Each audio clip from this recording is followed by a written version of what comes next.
word in Dubai, but he's out there grafting with the lads and very kindly giving us a bit of his afternoon away from the Sun Lounger to come and join me for 45 minutes or so to talk us through this. How are you, Mr. Ben Davison? I'm good, thanks, Adam. You? Very well indeed, mate. Is that weather much better than it is here in sunny Manchester? Just slightly, so I'm told anyway.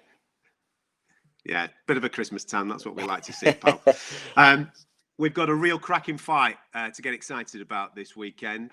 Going down at Church House in Westminster. It is a battle of the best in British light heavyweights. Last week, it was all about the heavyweights. This week, it's all about the light heavyweights.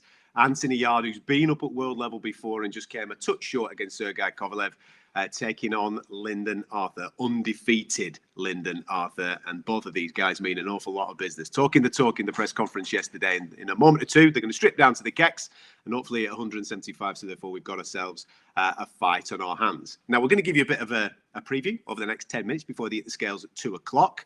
But I think it's only fair, mate, that we have a little bit of a look back to last weekend because we got dished up some sensational performances. I want to go right to the top of the bill, though, with the heavyweights. Joe Joyce coming through with a sensational performance against Daniel Dubois. The juggernaut was relentless. Yeah, definitely. I mean, it was a fantastic fight. I thought that it lived up to expectations. There was moments for both fighters, and everybody kept saying before, what character both guys have showed to take that fight at that point in their career with, they probably, being all honest, could have taken a slightly easier route and tried to a world title shot without actually having to face each other. But they both stepped up. They both did that and certainly delivered a fantastic fight and entertaining one for us fans. I'm led to believe that Joe's actually made his way out to Dubai, so keep your eye out, pal. You can't miss him. He's quite a big lad. You might see him around the swimming pool doing bits and what have you. But over the next few months, it's going to be interesting to see the reaction from Daniel, the way that the fight ended, of course, and now having to lick his wounds after his first professional loss. It's always, for me anyway, as a person that covers this sport, really exciting to see how a phoenix rises from the flames. We're a little bit too quick, aren't we, sometimes, to write people off in this game. And it's going to be interesting now at 23 years of age to see how he bounces back. Yeah, certainly. Just touching back on the point that was made before, where going into the fight, everybody was taking their hats off, Sam, fantastic that these two are getting it on. Then all of a sudden, now all of a sudden they're questioning his will, his desire and his mindset. But it completely changes. I'm not saying that I know this for a fact, but I remember that very, very first jab, making its mark on Daniel. And I do wonder if straight away from the beginning, we started to see the face red and then the swelling start to happen quite early in the fight. And I do wonder if damage was done straight away. Now, it completely changes the perspective of people if Daniel went 10 rounds with that injury, with somebody like Joe Joyce, who I'm sure will be hard enough to deal with in front of you at 100% health, let alone with an injury like that. A man that size, who was that accurate that night, difficult to deal with, known for his pace and relentlessness anyway, then to have to deal with that on top of that, I thought that, it was a fantastic fight. And like I said before, both fighters have fantastic moments. And at times in that fight, it could have gone either way. Joe come out on top. Probably his amateur pedigree, experience, and just maturity, probably taking his actual who he's boxed and all that to one side. His maturity is a bit older, seen a little bit more, done a little bit more, may have helped him come out victorious. But I am sure that Daniel Dubois will be back and will be a successful heavyweight. No, I agree with that. Now, the fight that we all want to see in the heavyweight division is Tyson against AJ. And if that can happen, I don't think any fight fan watching this will be too bothered how many belts are on the line. I know it's wonderful for both fighters to be classed as undisputed champion, but I think if we can just get the fight, that's where we're all at, first and foremost. And with the way that politics plays out in this game, if the situation arises that the WBO belt maybe has to be vacated and thrown into the mix, Joe Joyce against Alexander Usyk's a hell of a fight. I know they've got previous history in the amateurs, but because of his awkward style and, as you've just said, his unbelievable gas tank, that's a cracking fight if we can get that made. Yeah, that is a brilliant fight. I think that it's another. There's questions over Usyk at heavyweight. Joe Joyce is a big, physically demanding heavyweight, as we saw. And, we will certainly learn more about each fight, Joe was successful against a completely different style to Usyk and a real test in Daniel Dubois. But, the slippery, smart, IQ, southpaw style of Usyk, we have to see him overcome another challenge, a completely different type of challenge. And we'll find out more about Joe Joyce. But again, we'll also find out a lot more about Usyk at heavyweight as well. So it's definitely an intriguing one.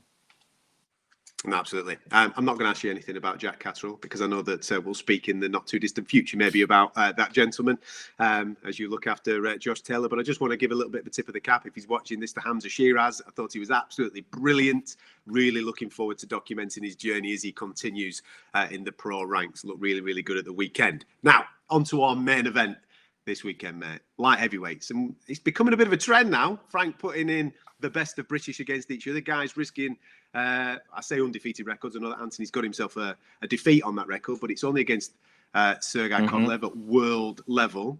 There's a lot to lose for him in this fight because Lyndon Arthur is no mug. It's a real fight this weekend, and I think we're going to get a cracker bet. It is. I think it's a fight that both fighters probably need, but I would say it's probably the type of fight that Yarde probably could have done with before the Kovalev fight. Good point. For Lyndon Arthur, the fight's probably come at the right time, but it's an interesting clash of styles. I'm intrigued to see how the fight starts, who goes on the front foot, who goes on the back foot, who sets the pace. That's what I'm interested in. I think we'll learn a lot in the first opening round or two to see who's sort of gonna set the pace and be the more physical, dominant type fighter in there, and who'll have the better IQ. Are the narratives for this one at the weekend very similar to what we saw at the weekend with the heavyweights, where you've got a guy with power and you've got a guy with good amateur pedigree who many would say is the more accomplished and refined boxer? Do you see that in these two guys at the weekend? So, look, sometimes amateur pedigree comes into play. I don't think it does in this fight. I think that, a lot of the problem is with Anthony Yarde, like I said before, he probably could have done with this type of fight before the Kovalev fight. Now, I know that the jab was a big problem for Anthony Yarde against Sergei Kovalev, but Sergei Kovalev is Sergei Kovalev. That's top level, who people like Andre Ward had problems with Sergei Kovalev's jab. So there's no shame in that. I think that the interesting thing for me in the clash of styles is that Lyndon Arthur likes to box at sort of a controlled pace, likes to slow the pace down. Now, while Yarde doesn't throw millions of punches, he's very busy with his non-punching activities, constantly giving you something to think about, giving you a different look, giving you a feint, giving you a different posture, constantly asking questions of you. And it'll be interesting to see if Lyndon Arthur decides to not give him that his own time to be able to do those things, or if Lyndon Arthur goes on the back foot and tries to take a look and tries to get behind his jab, which I imagine he will do. They both obviously recently fought against Dex Bellman. One went the distance, one got the finish. And I just want to talk about Anthony's performance against Dex. One thing that impressed me is that he did take his time. He did work the boxing element of his game, but then when he needed to, he put his foot down and went for the finish. And that, for me, just reconfirms that this kid's an elite level fighter. Yeah, he is. I really rate Anthony Yarde. I really do. I think that a lot of people ask questions of him because room service. Is that room service? A lot of people ask questions of him because of certain level of opponents that he's fought. May not have had these type of fights, which is probably would have stood him in good stead. But again, going back to it, I think that it only shows that what he was able to do, going from where the type of fighter that he was fighting, level he was fighting at, to go and do what he did with Kovalev, shows a lot, and he showed a lot of heart in that fight. So I'm intrigued, and I think in the Dex Bellman fight, he was in complete control. He wanted Dex Bellman to come onto him. He allowed that to happen. When he didn't want to or wanted to push Dex Bellman around the ring, he was able to do so. I felt in that fight he could have been a little bit smarter in terms of his ring positioning while on the offensive. A couple of times he pressed too hard from his left, allowing Dex Bellman to walk out of position and get himself off of the ropes. But like I say, at times Yarde just sat back on the ropes and allowed Spellman to throw so that he had opportunities to counter. And I felt like he was in complete control in that fight. And again, like you said, showed his class. Yeah, when you're talking control, again, when you compare the performance of that to what Lyndon Arthur did against the Spellman, he kind of sat behind that jab for a longer period of time and seemed very comfortable just to, I don't want to say cruise or coast to a points decision, but at no point did I really think that he was going to put his foot down and look for the finish in that fight. Do you think he might have to do that, though, this weekend, Lyndon, against Nancy? I think, like I said, I think he will look to go on the back foot and try and establish his jab, because you think that Kovalev had success on his jab, but it was in a completely different way. I think that what Kovalev did was didn't allow Yarde to box in his own rhythm and in his own pace, and made it hard for Yarde to then get into his own flow, so to speak. I think that's what Lyndon Arthur would have to do to have success in this fight. I think that if he goes on the back foot, takes his time and tries to out-jab Anthony Yarde, he's going to have problems. I think that if he can set a pace and upset the rhythm of Yarde and not allow him to have his own time and get in his own flow, it could be an interesting one. And then we'll see, a clash of styles that may serve for an interesting, exciting fight. We are due to cross over to the Park Plaza in Westminster very, very shortly. 2:00, these boys are supposed to hit the scales. We're just waiting on Lyndon Arthur to make his way down from his room to the weigh-in room. But whilst we're doing that and waiting for him, just a quick one on Dennis Mccann, because he's on the undercard this weekend. He's motoring through the professional ranks. Really exciting kid. And the thing that I like about him the most is that, yes, he performs in the ring, and that's obviously the fundamental. That's the first and foremost thing that he's got to do. But I like them fighters that talk the talk as well, Ben. I like the ones that give you that cheeky wink and give it a little bit of gas on the microphone post-fight as well. He's a fan-friendly type of fighter, this lad, and I think he could go right to the top. Do you see the same thing? Yeah, I do. I think he's a smart, intelligent fighter. Again, he's the type of style and does the things that I like. He's busy with his non-punching activity, setting up his work. I think in his last fight against Brett Fido, there wasn't much punching going on, but he'd spent, 3.5, 4 minutes of setting that shot up, and that shows intelligence, I think that he's still young. I think that he needs certain fights that are going to ask questions of him along the way to make that step up to championship level. But there's plenty of bantamweights around the world and in England that will serve their purpose in the career of Dennis Mccann, I feel. Well, make sure you stick with us throughout the course of this. Hopefully over the next 20 minutes to half an hour, we will keep you entertained with a little bit of chat in between blokes taking the kecks off and hitting the scales. Hopefully everybody hits the scales and therefore we get a full card at the weekend. But let's get over to Westminster in London and the Park Plaza where the guys are waiting for us to hit the scales. And Thomas Triver has a microphone in his mouth and he's ready to bring in the fighters. Over to you, Thomas.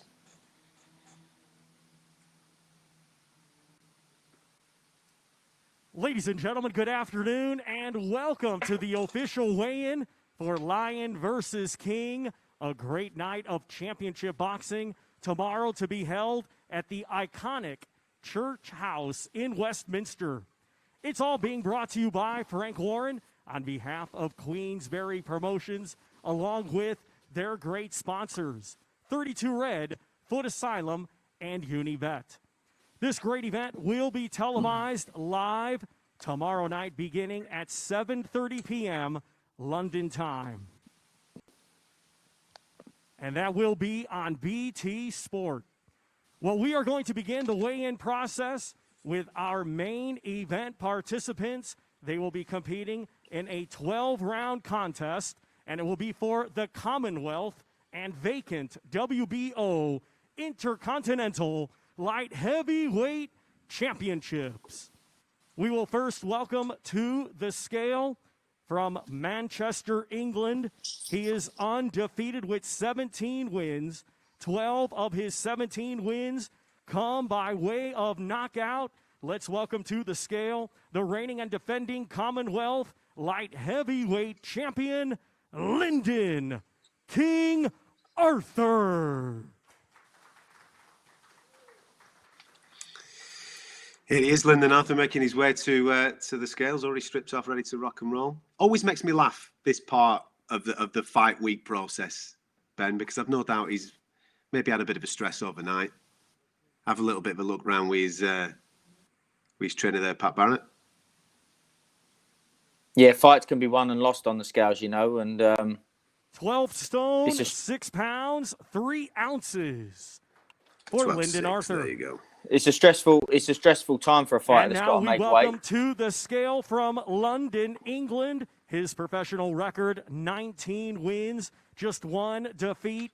18 of his 19 wins come by way of knockout. Let's welcome the former world title challenger, Anthony, the Beast from the East, Yarde. Looked like you made it quite comfortably though, Lyndon Arthur. Yeah. Looked like you were in decent nick. Nice cap on. Looks in some shape here, does Anthony? Yeah. Like you on the beach there, mate. 12 stone, 6 pounds, 5 ounces for Anthony Yarde. Same again. No messing, both boys on it, looking in incredible shape. This must be the relief though now, mate. Get yourself back on the old hydration, get yourself pumped up and refuel, ready to rock and roll for tomorrow night. Fights can be won and lost on the scales, and they're both big guys for the weight, but they look like they've made it comfortably, both on the scales with a cap on as well, just to style it out. But I'm excited for this fight, and it's definitely one that I'll be staying up for and won't be missing. You'll be getting one of them streams where you piped into your room in Dubai. All right, okay. Getting looked after. BT looking after Ben Davison. I don't even get that. Unreal.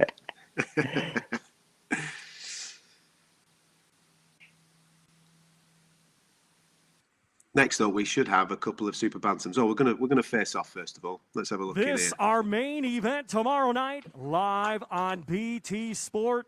12 rounds scheduled for the Commonwealth and the vacant WBO Intercontinental Light Heavyweight Championships.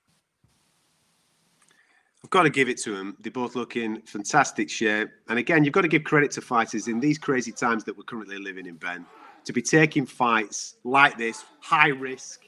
I know there's high reward off the back of it because you would think that they would be pushed forward in the WBO rankings at light heavyweight. But this is a high risk fight to be taken at this particular stage. Yeah, it certainly is. You know, it's like I say, it's probably a fight that Yarde could have done with before the Kovalev fight, and it's probably the perfect time for Lyndon Arthur. I think the Emmanuel Anim fight will stand Lyndon Arthur in good stead for this fight tomorrow. But it's, you know, both men are at a point in career where, you know, it's the right fight for each other, and each man can propel themselves back onto for Yarde or onto world level. They're not looking away from each other. I love this. This machoism right now, where they don't want to lose the eye contact. They don't want to be the first one to look away. Oh, Lyndon's gone. He's lost it. He lost the fight. What's going on, Lyndon, lad? Do you read it? I mean, you obviously speak to your lads about doing those types of things. I know Josh is one of those that loves a good stare down. He likes to get inside the head of his opponent. What do you take away from stuff like that? I think it depends on the person. I think if the person believes it themselves, then they can win or lose something in that moment. I think if you're not superstitious and aren't bothered by it and it doesn't bother you, then I think there's nothing to it, you know. Mm-hmm.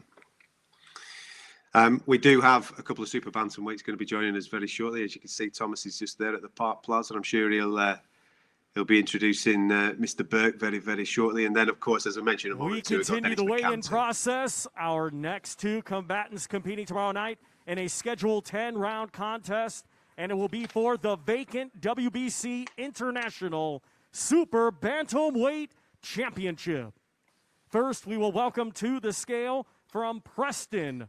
His professional record, 18 wins, 17 defeats, with 8 wins coming by way of knockout. Let's welcome the current English Super Bantamweight champion, Michael Troublemaker Ramabaleza. Now, people listening to that record will think, oh my God, Chris Burke's got a nice, easy one tomorrow night. This kid only fights guys with winning records, 4-0s, 5-0s, 6-0s, guys that are coming through. He's basically a gatekeeper to proper fights, isn't he? And we shouldn't look too much into 18 and 17 with this guy's record, because he'll come to fight tomorrow night. It'll be a good test for Chris Burke. He's fought pretty much everybody that's come through and done something around that weight on their way up. He's a true fighter, and I think he's improved with age, in my opinion.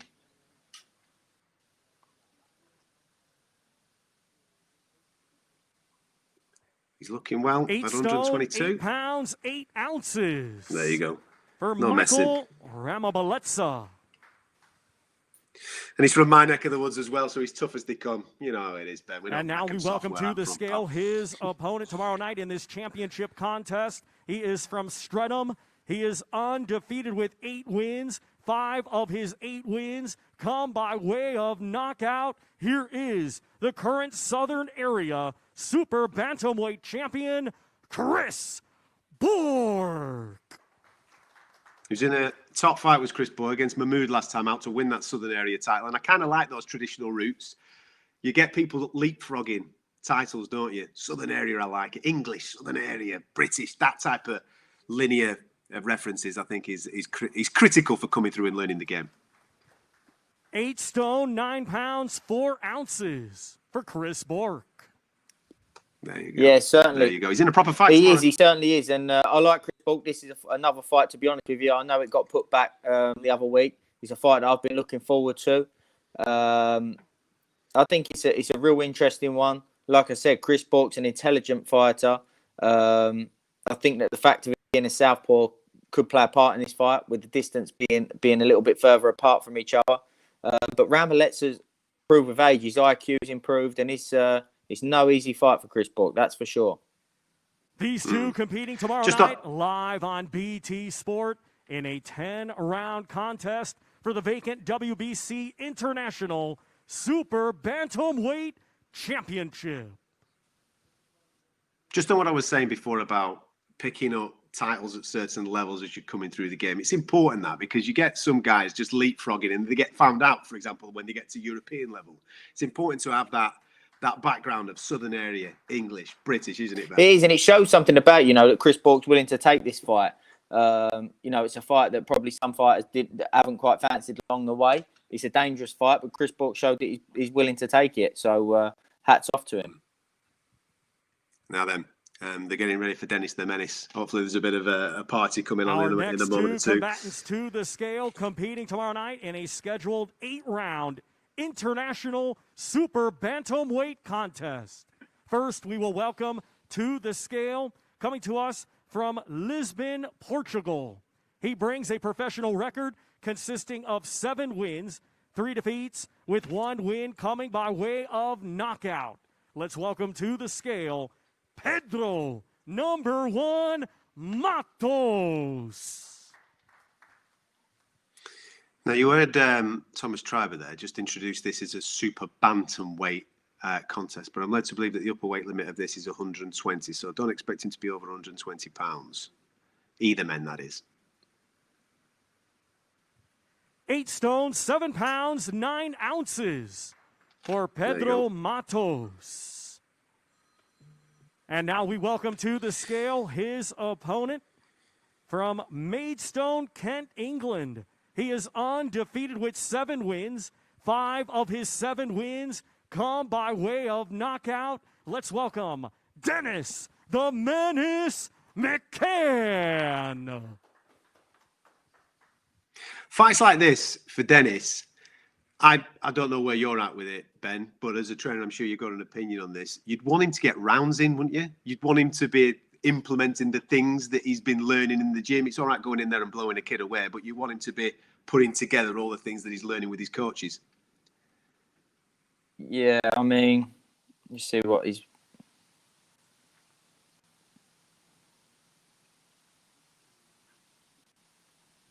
Eight stone, 9 pounds, 4 ounces for Dennis Mccann. Yeah, certainly. I mean, for me, I think that, Dennis has showed his ability. I do think that he needs the type of fight where, he's going to be taking the distance. Questions are going to be asked of him. And, at some point, the hype has to sort of be questioned, because there has to be questions asked of him. That's development. That's how you find out what you need to work on. Me personally, I don't think Matos is the type, is the guy that's going to ask those questions. I think Dennis will be too much for him. Dennis is a real smart fighter. And I think it'll be the level above Matos that questions we'll start seeing questions asked of Dennis Mccann, because I believe that he's already above this level. Yeah, it's easy for us as fight fans at points as well to get giddy. He's 19 years of age, isn't he? You know, we've got to be patient with the lad. Let him learn That's again. the key thing for me. I think physically he will need the right fights at the right time in his career to grow into and get that experience, because some of these bantamweights are big boys, you know, and for the weight, should I say. And, you know, I think that to make sure Dennis fulfills his potential, he will need the We the have right a fight correction at the right on the time. weight. It is 8 stone, 8 pounds, 4 ounces for Dennis Mccann. Yeah, I was going to say it's a little bit high, that. Because he's a fighter at These bantam at two competing 118 tomorrow pounds. night live on BT Sport in a scheduled 8-round international super bantamweight contest. But like you say, you know, he's 19 years old, and that's all part of the development. I think that, you know, for someone who's 19 years old, he's got all the potential in the world. And sometimes, you know, that potential can hinder you because, you know, you find it hard to get the fights that can ask those questions of you, and you don't want to jump him along too quickly. So, yeah, it's going to be a career to watch, that's for sure. No, absolutely. Just a quick correction, just in case you missed that. 894 was the original announcement. It was 884 that Dennis Mccann came in for his clash tomorrow night. What have we got up next? Now, old mate of mine here, Jamie Quinn's going to be on the scales very, very shortly. A guy with a sensational record of 7 victories and 105 Next, losses. we welcome I actually think to I'm the scale one of the two 7 combatants victories on his competing record. tomorrow I'll tell you night about that in a minute. scheduled 6-round featherweight contest. First to the scale from Stockport. He is a veteran of 114 professional bouts. Let's welcome to the scale, Jamie Devil Child Quinn. He's a good guy, he's Jamie. Like what Thomas Treiber just said there. Guys like this are the life and soul of this game that we love. Definitely. 114 A odd tough old man as well. Yeah, tell me about it, mate. He's given me a good hiding a couple of times.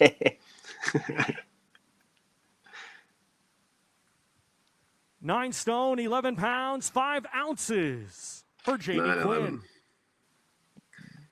Now to the scale, his opponent from Keithley. Undefeated with 1 win. Let's welcome Muhammad Ali. I bet you young Muhammad Ali is absolutely chomping at the bit of getting in the ring, because he fought in February earlier on this year. And even though it was a victory, it came via disqualification of his opponent. You know, you want to put, like we were saying a moment or two ago regarding Dennis, you want to be putting the things that you're learning in the gym into practice and then them to play out for you rather than your opponent getting himself thrown out of a fight. So he'll be chomping at the bit to get in there on Saturday.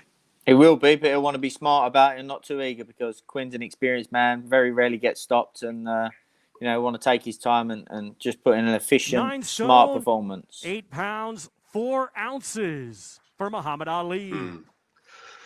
I have an appreciation of professional fighters. I mentioned Jamie's record a moment or two ago. Obviously, I live in the same area that he's from, so therefore we share the odd gym every now and again, and we've had a little bit of a tumble. And I can appreciate how good he is now when you see his record and how good he is with me being in there with him. That then takes it to the next level when you're talking about the likes of a Dennis Mccann and Anthony Yarde. How good are the very, very, very best? I'm going to give away a little secret of the game. Okay, I don't know if I should be giving this secret away, but very often, some of the top journeymen can beat some of the prospects on their way through, but they're doing their job. Our next 2 combatants to the scale competing tomorrow night in a scheduled 4-round light heavyweight contest. First, we will welcome to the scale from Lydney.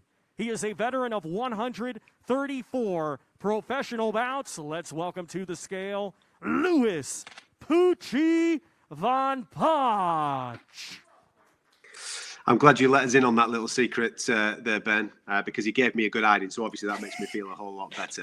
Now then, well, that's why I just said that white lie for you, just to make you feel better. Thanks, mate. Here's Louis Von Potch. Oh, yes, a little bit of showboat in. I like it. So. He's a character. 12 stone, 10 pounds, 9 ounces for Louis Von Potch. Now we welcome to the scale his opponent. from Chatham, Kent.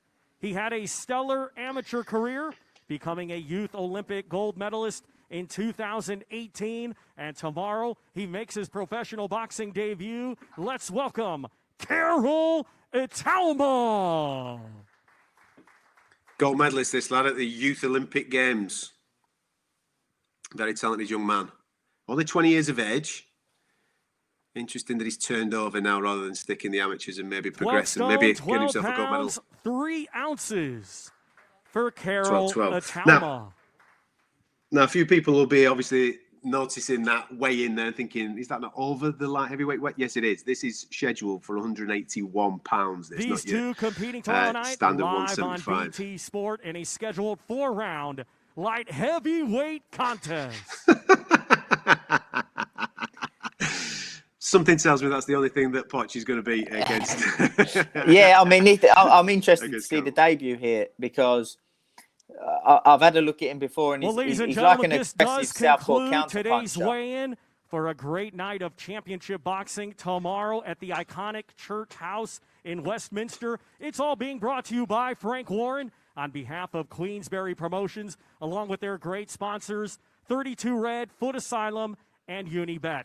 Again, you can watch it live on BT Sport beginning at 7:30 p.m. London time. Have a great rest of your day, ladies and gentlemen. There you go. Thomas Triver there from the Park Plaza in Westminster, rounding it all up and just reminding everybody that this does go down on BT Sport at 7:30 Saturday night, so make sure you come and join us for it. But just a quick one, Ben. All that's done now. The stress of weighing in, and it is a stress because you've got guys who are walking around at certain weights that are absolutely boiling themselves down to get themselves on weight, and that can take up a lot of mental capacity throughout the course of the week. The next 24 hours is crucial, not only from a rehydration point of view, but just getting your mind set on what you've got to do tomorrow night. Yeah, I mean, a lot of people, they make weight and think, oh, you know, my job's done, and then they never actually get to 100% and be able to perform their best. You put in all that week's training, but you don't keep strict from that moment to the weigh until fight night, which is the most crucial time, you know. And I think the boxing's on the verge of taking a real turn with the sports science side of things. And you know, I'm pleased to see it, to be honest. One, for the safety of the boxers in the sport, but also in terms of performance. You know, I think that fighters are performing better and becoming better athletes, and it only makes for a better sport. Have you got any plans for making weight this afternoon, or are you enjoying yourself? I'm going to have a hot bath now just to slim myself off to look good in a tight T-shirt later on tonight. Joke, by the way. Don't do that at home. No, absolutely not. You've done the work this morning, mate. You're obviously out there working with the boys and putting the graft in. And fingers crossed we'll see Josh Taylor booked in for a fight. March, April time? Is that the rumours? That's what we're hearing, isn't it? That him and his big unification. Or can you not give us any more info? That's the rumours. All right, pal. All right.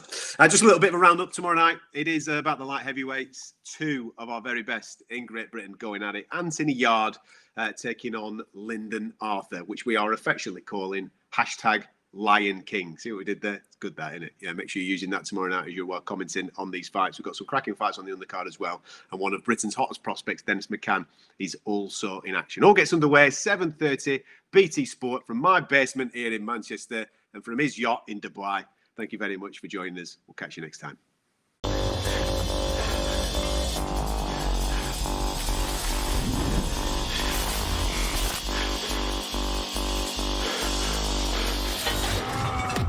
I'm here to stay forever.